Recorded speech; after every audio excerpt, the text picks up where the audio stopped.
Se réjouir sincèrement de ce que Dieu a déjà fait, ce n'est pas s'en contenter. C'est manifester cette reconnaissance qui ouvrira une plus grande porte.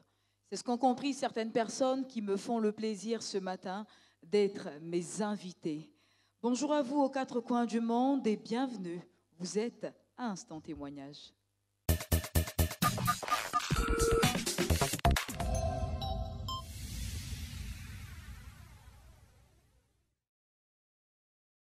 Vous suivez Instant Témoignage. Nous sommes actuellement à l'église Ambassade des Miracles, au siège, qui comporte une salle de plus de 5000 places, située en Côte d'Ivoire, Abidjan 2 Plateau, Carrefour Duncan, route d'Uzo. Et ce matin, pour cette émission, je reçois une dame qui vient nous parler de ce que le Seigneur a fait.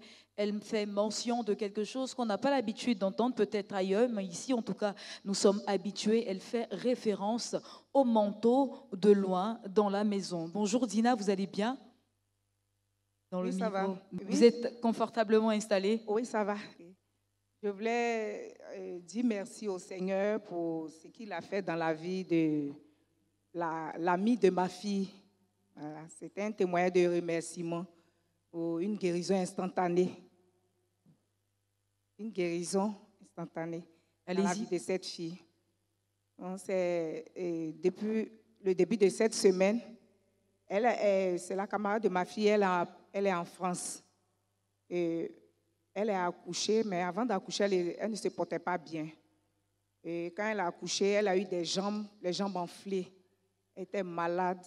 Et ça a pu faire au moins près de 10 jours, elle est malade. Elle était presque paralysée même. Elle pleurait seulement. Donc, quand elle appelle ma fille, elle pleure, elle pleure. Donc, une fois, le mercredi passé, j'ai dit, mais ta camarade, là, quand elle t'appelle, elle pleure seulement. Elle a quoi? Elle dit qu'elle est paralysée, elle a les pieds enflés et elle n'a pas l'appétit. Depuis qu'elle a accouché, vraiment, elle est malade. J'ai dit, bon, il faut lui dire que je vais prier pour elle. Et c'est comme ça, elle nous a mis en contact. J'ai prié pour elle. Je lui ai dit que, est-ce que je peux prier pour elle? Puisqu'elle est musulmane, elle m'a dit oui. Maman, tu peux prier pour moi? J'ai dit ok. Mais elle a foi, parce que la prière que j'ai adressée à Dieu, ça va te guérir. Elle dit ok, prie pour moi. Et tout en m'adossant au manteau du Père, j'ai fait cette prière-là. Et en tout cas, de façon instantanée, elle a reçu sa guérison. Je lui ai dit que mon père nous a appris que la distance n'est pas une barrière. Donc, moi, j'ai prié pour toi, tu vas recevoir ta guérison. Je ne t'ai pas demandé d'avoir la foi, mais je ne t'ai pas demandé si tu as la foi, est-ce que tu peux avoir la foi, mais je dis, est seulement la foi, la prière va te délivrer, te guérir. Et c'est ce que j'ai fait. Quand j'ai prié, je lui ai dit, dis Amen. Dis Amen 3 fois, elle a fait. Et on s'est laissé. Donc, alors, elle dit que juste après... avant que vous ne poursuiviez, moi je veux comprendre quelque chose. Vous avez dit que vous êtes adossé au manteau de votre père. Pour plus d'éclaircissement pour ceux qui nous suivent depuis l'Europe, l'Asie et tout, comment on s'adosse au manteau de son père? Est-ce qu'il y a une pratique particulière ou c'est une prière? Si oui, c'est quoi la phrase? Bon, c'est pendant la prière. Vous dites quoi et exactement? j'ai dit, je m'adosse au manteau de mon père spirituel.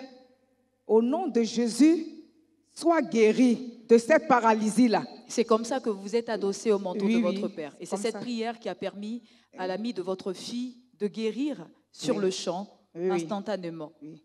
Comment vous savez qu'elle a été guérie? Est-ce que les pieds sont descendus? Est-ce qu'elle a pu se lever pour marcher? Elle a rappelé le soir. Elle dit, après la prière, dans l'audio, parce que ma fille m'a fait écouter ça, elle a dormi. Après la prière, elle a eu sommeil et elle s'est endormie. Et quand elle s'est réveillée, elle dit que ses orteils ont commencé à craquer. C'est-à-dire que ses orteils étaient dressés parce que les pieds étaient enflés. Ses orteils ont commencé à craquer et quand elle a déposé ses pieds par terre, elle s'est levée un coup, elle a commencé à marcher. Poursuivez.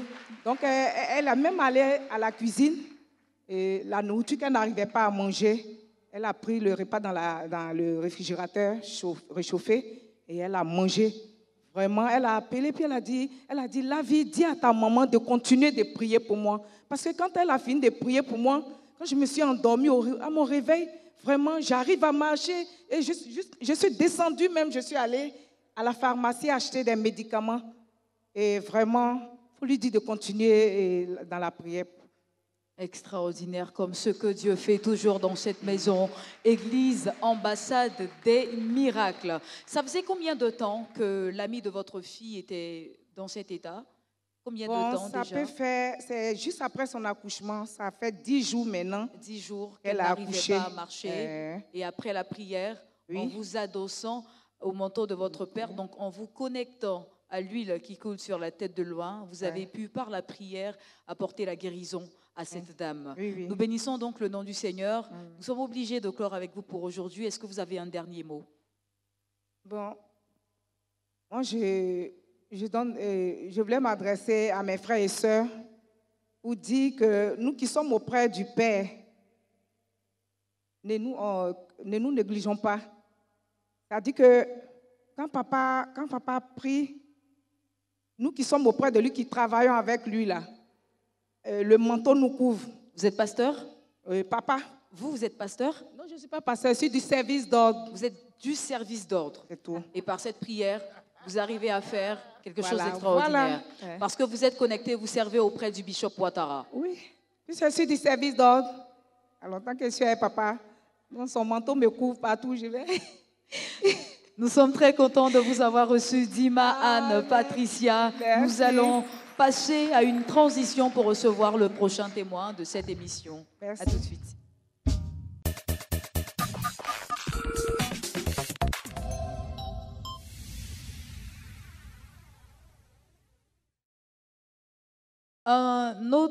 J'ai envie de dire, deux autres invités m'ont rejoint sur ce plateau. C'est un couple, le couple Mondé, c'est ça? Oui, c'est ça. Bienvenue. Merci beaucoup. C'est donc Monsieur Mondé qui a le micro. Vous dites, C'est vous qui avez le micro. bon, normalement, le témoignage, la conseille, mais je dois parler d'abord avant qu'il y ait une... D'accord, il n'y a pas de problème. Alors, vous allez nous raconter ce que le Seigneur a fait pour vous. Merci beaucoup. Bon, avant tout, j'aimerais dire merci à Dieu pour la vie de notre Père. Celui que Dieu a établi pour combattre pour la vie de ses enfants dans cette nation et dans le monde entier. Je sens l'émotion déjà dans ce que vous dites, Monsieur Mondé. Je vais vous aider. Vous allez vous redresser un tout petit peu et parler fort dans le micro pour qu'on puisse bien vous J'aimerais entendre. dire merci à Dieu pour la vie de son serviteur qu'il a établi dans cette nation, qui travaille pour l'avenir des enfants d'Éternel dans cette nation. Je bénis le nom de Dieu pour sa vie. Amen. Amen. Bon, pour revenir Allez-y. à mon témoignage, en fait, c'était dans le mois de juin, vers mi-juin, ma femme, quand elle est là, elle me dit que elle entend des voix qui lui disent: tu vas tomber, tu vas mourir. Tu vas mourir. Une fois qu'on se sépare, elle m'appelle au téléphone: ah, j'ai l'impression que je dois mourir, je vais mourir. Comme elle a l'habitude de me dire ça pendant une semaine comme ça, je dis non, là où ça s'en va là, on va essayer de régler ça. Donc j'ai contacté le pasteur de l'église Ambassade des Miracles de Jérusalem, le Pougon Jérusalem, pasteur Eddy, et il nous a donné rendez-vous le jeudi 26 juin. Nous sommes partis. Arrivés, quand elle a commencé à expliquer. Le jeudi Le 26 juin. Nous sommes aujourd'hui le 19 juin. Peut-être mai plutôt. 26 mai. D'accord, poursuivez. Monsieur Mondé, est-ce que vous pouvez vous redresser légèrement, s'il vous plaît? Allez-y. Ok, merci. Le jeudi 26 mai, nous étions partis chez le pasteur. Arrivé, le pasteur n'était pas là. Le serviteur a commencé à faire des prières avec nous. Pendant qu'on priait, elle me dit comme ça qu'elle a envie de sortir. Elle veut sortir. Il dit: calme-toi. On a prié jusqu'à 1h du temps comme ça, et puis le pasteur est venu. Le pasteur a commencé à prier. Il a pris une femme, il faisait délivrance d'une femme. Elle est là, elle veut sortir. Elle a enlevé ses chaussures, elle veut sortir. Il dit: calme-toi. Lorsqu'il a fini de faire la délivrance de cette dame, il nous a appelés. Quand on est arrivé, on a expliqué le problème. Il dit, au fait, ce sont des gens qui oppressent son âme, qui l'ont programmé, qui veulent la tuer. Mais puisque nous sommes arrivés dans la maison de notre Père, là où Dieu nous a envoyés, aujourd'hui, là, ceux qui veulent sa mort vont mourir. Donc, il lui a donné un mouchoir. Il dit, qu'elle dise, répète après moi, je presse le cœur de mes ennemis. Je presse le cœur de mes ennemis. Priez, priez, priez. Quand il a commencé à prier, déclarer, prier, prier. Allez-y, c'était une action inspirée du Saint-Esprit. Allez-y. Voilà. Quand il a prié, prié, prié, en priant, il nous dit comme ça qu'il voit une personne qui, parce que nous sommes mariés, nous a pris pour aller chez un marabout. Et la personne nous a dit, vous allez voir ce que Dieu fait dans votre vie. Et la personne a programmé à ce que ça dit, nous devons vivre la misère, nous ne devons pas rentrer dans la gloire que Dieu a prévue pour nous. Mais il dit, donc pasteur prend la parole, il dit, puisque nous sommes l'ânon et l'ânesse, lui, il s'associe, il se tient sur le manteau, il s'adosse au manteau de notre Père et il déclare que le marabout qui a fait cela meurt et celui qui nous a envoyés chez le marabout meurt aussi par accident de moto. Mais... accident de... Cette personne a une moto, que cette personne va mourir. Allez-y. Que cette personne doit mourir. Donc, il a prié jeudi, il a fini de prier et on est venu. Vendredi, nous étions là, moi je suis parti au travail, vers les 18h, 19h, je suis venu.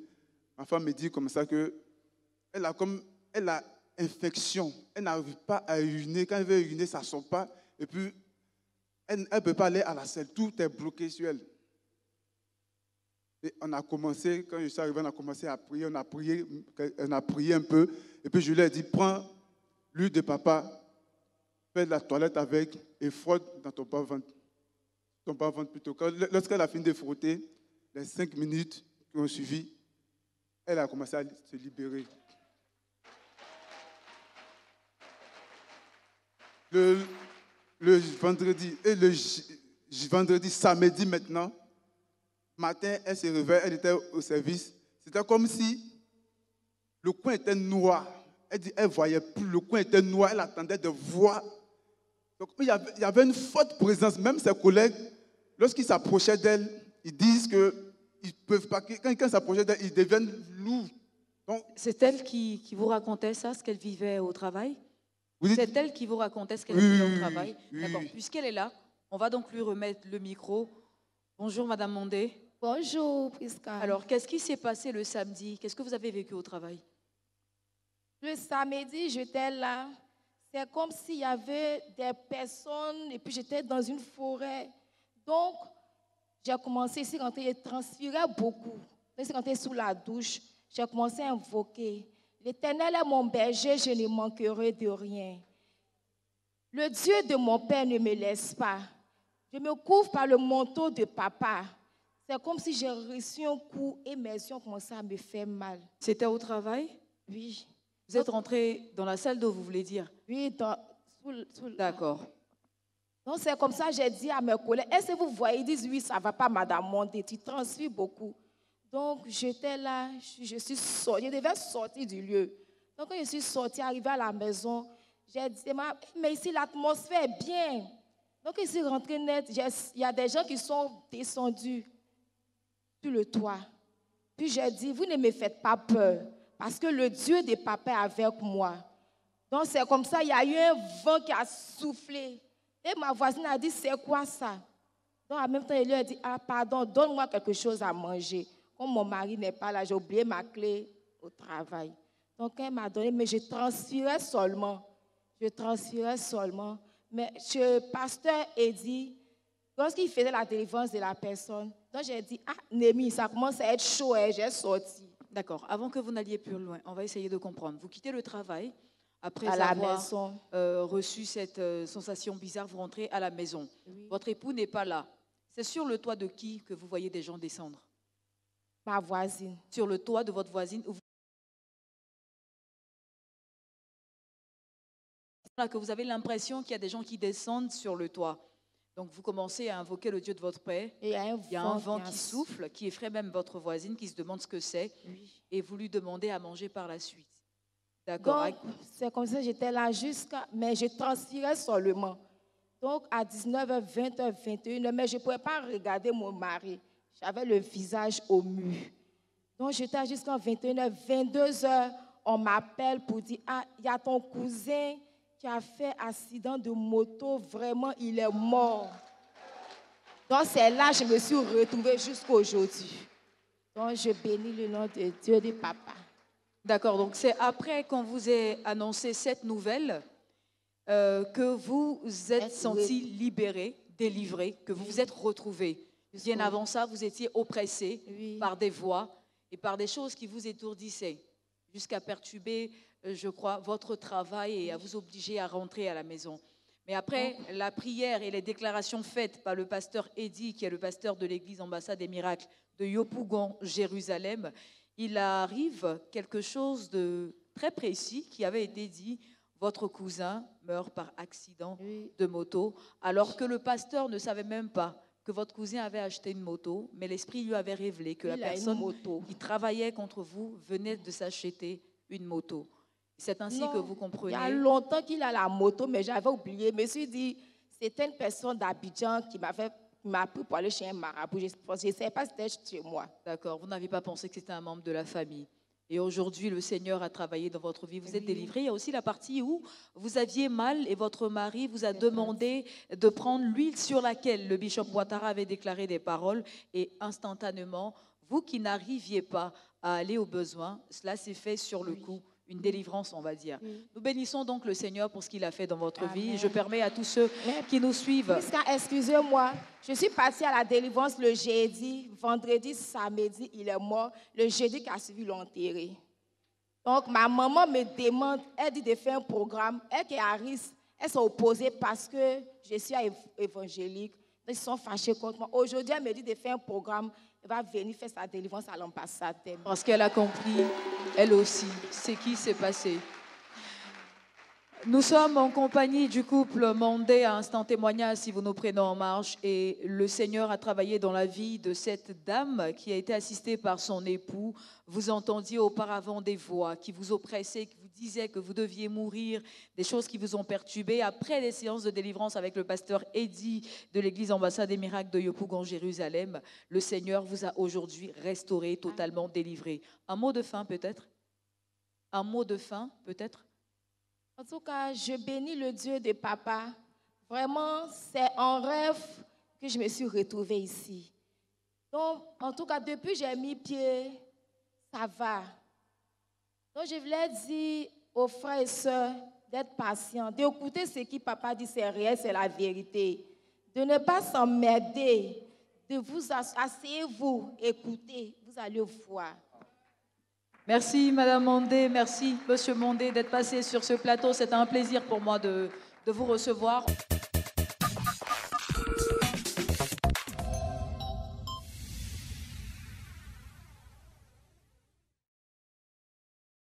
On parle souvent des mamans et on oublie les papas. C'est clair, les mères sont intouchables, mais croyez-moi, il y a des pères qui sont irremplaçable. Instant Témoignage, c'est terminé, mais ne peut refermer ses rideaux sans adresser ces mots à tous ceux qui sont des pères actuellement et des pères en devenir. Vous vous reconnaîtrez à travers ces mots adressés au bishop Ouattara, qui est le président fondateur de l'église Ambassade des Miracles, et également pour nous qui travaillons à Miracle TV+, notre président directeur général. Nous souhaitons donc une excellente fête des pères à ce père qu'il est, ce père biologique, ce père spirituel, ce père dans la foi, ce coach, ce mentor qu'il est pour toutes ces personnes qui nous suivent ici en Côte d'Ivoire et à l'extérieur du pays. Excellente fête des pères également à tous ces papas qui jouent également le rôle de mère. Je crois qu'en suivant les traces du bishop Ouattara, vous parviendrez à assumer parfaitement ce rôle parce qu'il est un père avec le cœur d'une mère. Instant témoignage, c'est fini pour aujourd'hui. Vous retrouverez Prisca Djongone encore dimanche prochain. Shalom.